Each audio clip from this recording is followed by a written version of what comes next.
September 7th, 1978. Waterloo Bridge, London. 14:15 hours. Georgi Markov waited at a bus stop, collar turned up against the September drizzle. He was 49 years old, a Bulgarian dissident, a voice that had infuriated an entire regime through BBC World Service broadcasts. The street was crowded, commuters shuffled past. Then, a sharp jab in his right thigh. A man beside him wielded an umbrella. Markov spun around, glimpsed the stranger's face, saw the man smile, then disappear into the crowd. The pain faded. Markov touched his leg. Nothing visible. A bruise at worst. He boarded the next bus. He had no idea what had just happened. He had no idea he was already dying. The weapon was unlike anything intelligence agencies had developed before. It was a marvel of lethal engineering, elegant, deniable, perfectly calibrated. By nightfall, Markov's fever would spike. By morning, his organs would fail.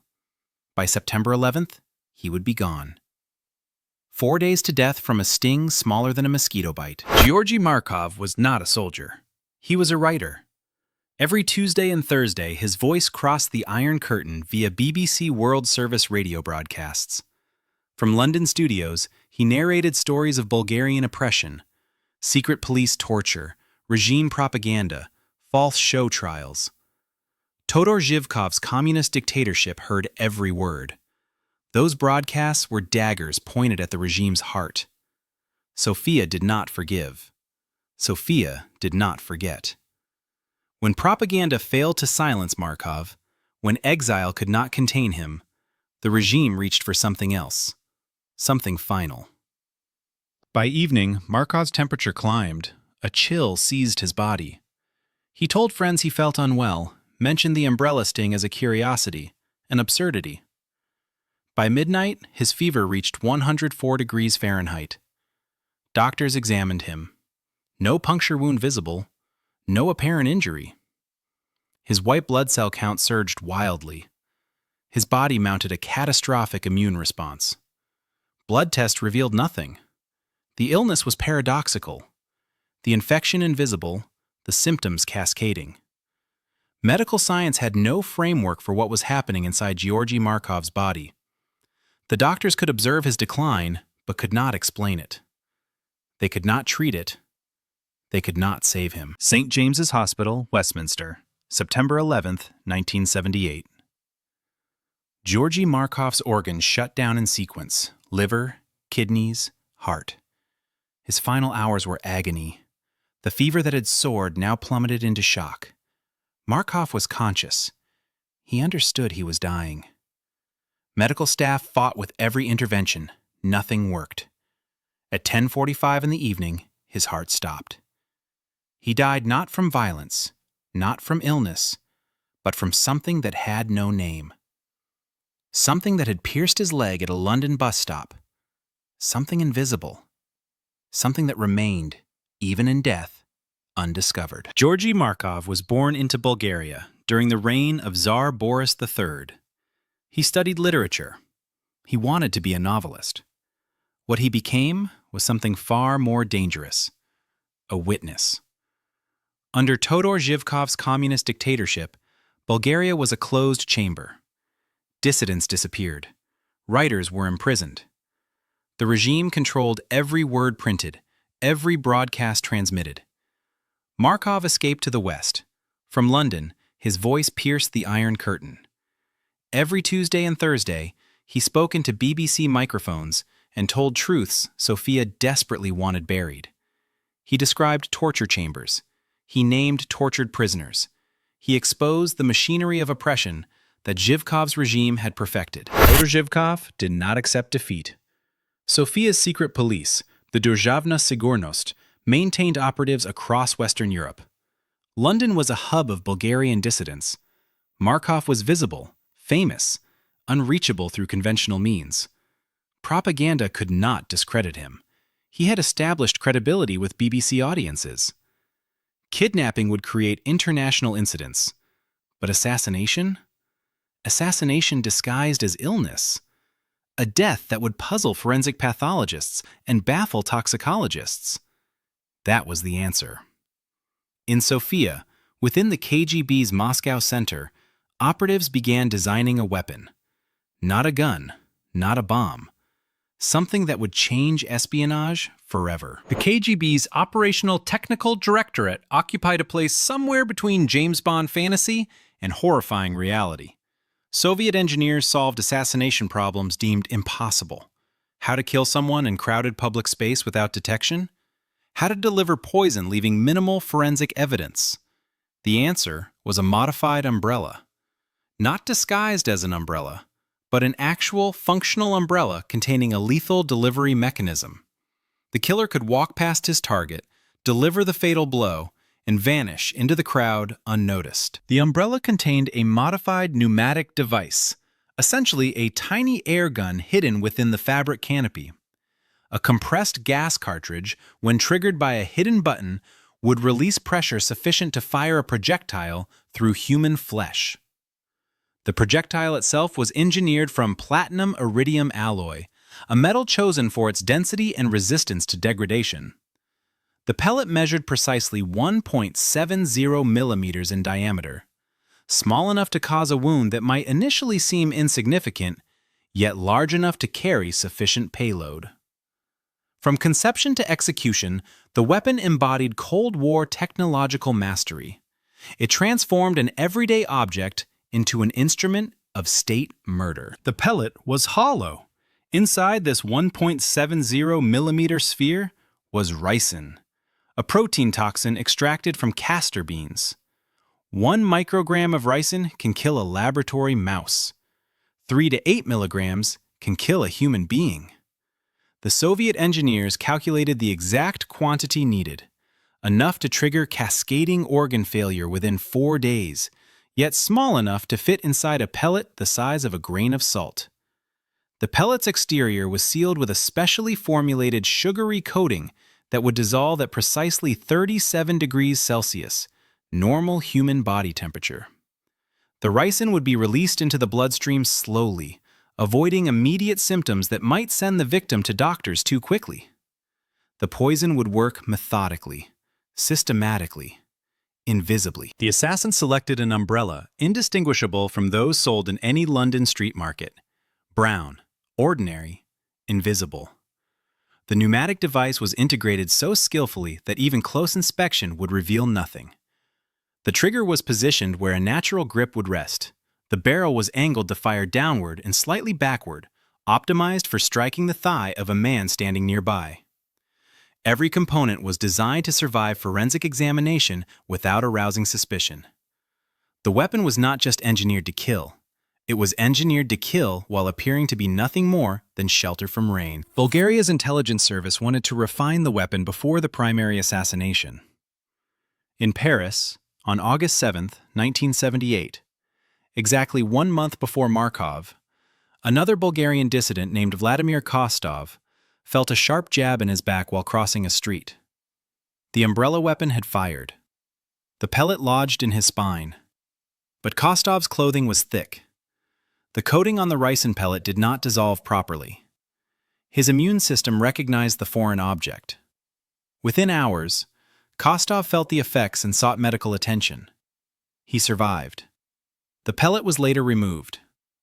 Years later, it would be matched to the Markov pellet through ballistic analysis, proving conclusively that the same weapon, the same organization, had attempted multiple assassinations. The night Georgi Markov died, pathologist Dr. Jeffrey Rose received authorization for an immediate autopsy. British medical authorities understood that a man had died of unknown causes. Toxins were suspected, but not confirmed. Rose made the initial incision over the area where Markov reported the umbrella sting. He dissected through muscle tissue, and there, impossibly small, embedded in Markov's thigh, he found a metallic sphere, no larger than a grain of rice. The pellet was photographed, measured, analyzed. It was platinum iridium. It was hollow. It contained traces of a whitish substance inside. For days, pathologists puzzled. What poison was this? How had it been administered? Under X-ray examination, the pellet revealed extraordinary detail. 2 precise X-shaped holes had been drilled through the platinum-iridium sphere. These holes were engineered conduits for the poison to seep into Markov's bloodstream once the sugary seal dissolved. The craftsmanship was evident in every measurement. Nothing was accidental. Every dimension served the purpose of efficient, methodical killing. British toxicologists were baffled. They had never encountered a poison delivery system quite like this. The evidence suggested state-level assassination, yet the method was so unconventional that initial conclusions seemed almost science-fictional. Dr. Cyril Clark, a toxicologist at Swineys Medical Center, analyzed the whitish substance found inside the pellet. Tests confirmed ricin, a toxin derived from castor beans. Ricin is one of the deadliest poisons known to medical science. It attacks the ribosomes inside cells, preventing protein synthesis. Organs fail in cascading sequence. The victim's own immune system becomes catastrophically overactive, accelerating organ failure. Markov's symptoms now made horrifying sense. The fever was his immune system's frantic response. The organ failure was ricin's systematic destruction. The timeline was consistent with subcutaneous injection of a ricin-loaded pellet with a temperature-sensitive seal. British authorities now understood. They were investigating a state-sponsored assassination. As British authorities investigated Markov's death, they compared findings with a case that had suddenly become relevant: Vladimir Kostov's attack in Paris 1 month earlier. Ballistic analysis of both pellets revealed identical specifications. Same alloy, same diameter, same hole pattern, same precision. The attempted murder in Paris and the successful assassination in London were connected. They were not random acts. They were part of a deliberate assassination program. Someone with significant resources, sophisticated engineering capability, and access to deadly toxins was targeting Bulgarian dissidents across Western Europe. Scotland Yard's Homicide Division found themselves investigating a crime outside traditional parameters. No knife, no gun, no conventional evidence. The killer had walked away into a London crowd. The weapon was disguised as an umbrella. The poison was invisible. Yet the forensic evidence was undeniable. The pellet, the ricin, the engineering, the attempted parallel assassination. Investigators focused on intelligence documentation, travel records, Bulgarian defector debriefings. The case became a collaboration between British authorities, CIA analysts, and intelligence services across NATO. Within weeks, a profile emerged. The assassin was likely Bulgarian, or someone working under Bulgarian direction. The authorization for such an operation would have required approval from the highest levels of Sofia's regime. Intelligence analysis traced the weapon's origin to the KGB's Operational Technical Directorate in Moscow. Bulgaria, as a Soviet satellite state, did not develop assassination weapons independently. The umbrella device had KGB engineering signatures throughout. The ricin acquisition, the pellet construction, the precision tolerances, all consistent with Soviet technical expertise. However, the authorization and execution appeared to originate in Sofia. Bulgaria's dictator Todor Zhivkov had ordered the assassination through Bulgarian intelligence channels. The KGB had provided technical support and possibly the assassination team itself. Markov had been killed through a partnership between Soviet intelligence expertise and Bulgarian regime desperation. Within Bulgarian intelligence files obtained after 1989, when the communist regime collapsed, investigators discovered references to an agent with the codename Piccadilly. Piccadilly was identified as the handler coordinating the assassination operation in London. The name was a reference to the London neighborhood, a taunt, perhaps, or simply a geographic reference. Piccadilly's actual identity was confirmed, but the agent lived under assumed names across multiple countries. Attempts to prosecute Piccadilly failed. The agent had left the United Kingdom years earlier. By the time British authorities officially confirmed the identity, Piccadilly had disappeared into the networks of Cold War intelligence, protected by nations that had no interest in publicizing the assassination. The man who jabbed Markov with the umbrella at Waterloo Bridge was never conclusively identified by British authorities in real time. Witnesses described a middle-aged man of Mediterranean appearance. He had smiled. He had disappeared. For decades, the assassin's identity remained unknown.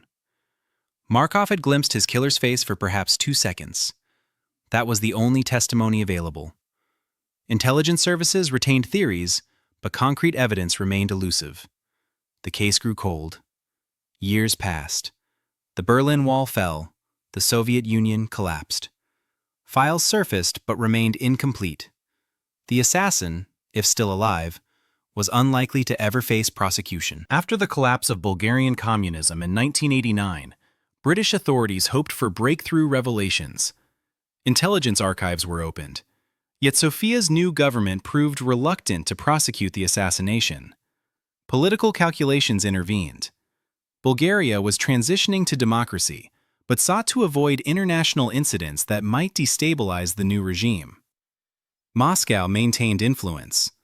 Exposing the full scope of the KGB Bulgaria assassination apparatus risked reopening Cold War wounds.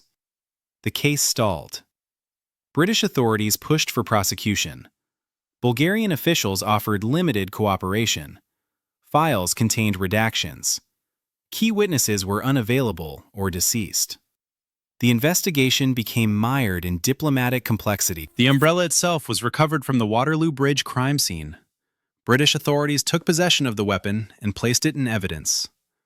The pneumatic mechanism was examined, photographed, analyzed. The weapon was extraordinarily sophisticated, far beyond the capability of ordinary criminals or even typical intelligence services. Every detail confirmed state-level assassination resources. The umbrella became the centerpiece of the case against Bulgarian and Soviet authorities.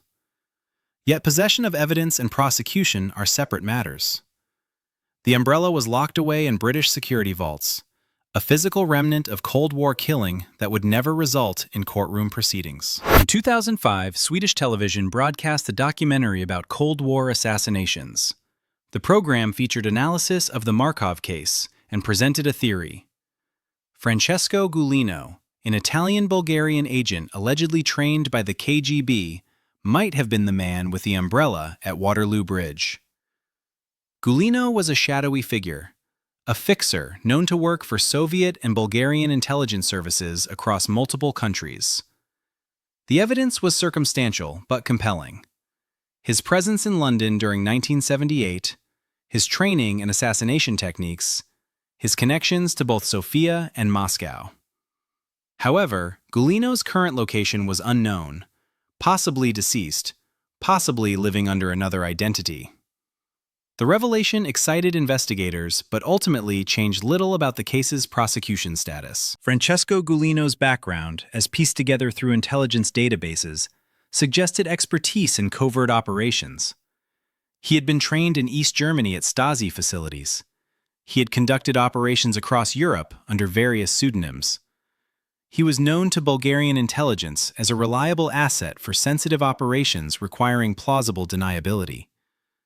If Guglino was indeed the assassin, he represented a new archetype, not a Soviet professional, not a Bulgarian official, but a contracted operative whose third-nation passport and ethnic background offered cover. Such operatives were deliberately chosen to obscure the true source of assassination orders. The Swedish television program's identification of Guglino was compelling but unproven. No witness could definitively identify him from the 1978 Waterloo Bridge encounter. No documentary evidence placed him at the scene. His presence in London in 1978 was suspected but not confirmed. Intelligence analysts considered the Guglino hypothesis credible, but credibility falls short of proof sufficient for criminal prosecution. The revelation excited public attention. Finally, a name attached to the crime. Yet legally, it advanced the case only incrementally. In 2013, 35 years after Markov's death, British authorities officially closed the case. The investigation had yielded extraordinary forensic evidence. The weapon was documented. The poison was identified. The mechanism was understood. The conspiracy involving Bulgarian and Soviet authorities was established, yet no prosecution could proceed. The primary assassin was either dead, unreachable, or protected by nations maintaining strategic relationships with the United Kingdom. The case exemplified Cold War justice. Evidence exists, truth is known, but institutional and diplomatic pressures prevent judicial resolution. The umbrella assassination revealed something about Cold War intelligence operations that policymakers found deeply troubling. Assassination could be industrialized. The weapon was reproducible. The method was transferable. The engineering was scalable. If Soviet technical expertise could produce one Ricin pellet, they could produce hundreds. If one Bulgarian dissident could be targeted this way, so could many others. The assassination mechanism transformed murder from an exceptional event into a potential systematic tool. Intelligence services across NATO recognized they faced a new threat model. The Cold War was becoming chemically and technically poisoned in ways traditional espionage had never imagined. The Markov assassination altered security protocols for dissidents, defectors, and intelligence officers across the Western Alliance. Protective details became more sophisticated. Travel patterns were randomized. Food and drink were scanned for toxins. Medical personnel were briefed on rare poisoning symptoms. Intelligence agencies developed vulnerability assessments for new toxins. The KGB's operational doctrine, demonstrate capability through assassination, instill fear in diaspora populations, suddenly encountered a more resistant target. Exiles remained at risk, but the Markov case had made that risk visible, quantifiable, and strategically documented. Ironically, Georgi Markov's death amplified his voice. His BBC broadcasts, which had enraged Todor Zhivkov, continued to be rebroadcast. The assassination ensured Markov became a martyr, remembered not as a living dissident, but as a victim of state murder. His name became synonymous with Cold War oppression and intelligence service brutality. Journalists investigating the case kept his story alive. Documentaries were produced. Archives were declassified. The regime that had killed him hoping to silence him had paradoxically ensured his message would echo for decades. Markov's final weapon was not words alone, but his martyrdom. Todor Zhivkov's communist dictatorship lasted until 1989. 11 years after Markov's assassination, the regime collapsed. Bulgaria transitioned to democracy. Files were opened. Truth commissions investigated state crimes. Yet Markov's assassination remained an anomaly, a crime acknowledged but not prosecuted, documented but not resolved. Zhivkov died in 1998, never facing trial for authorizing Markov's death. Former security officials offered limited testimony. The full chain of command remained obscured.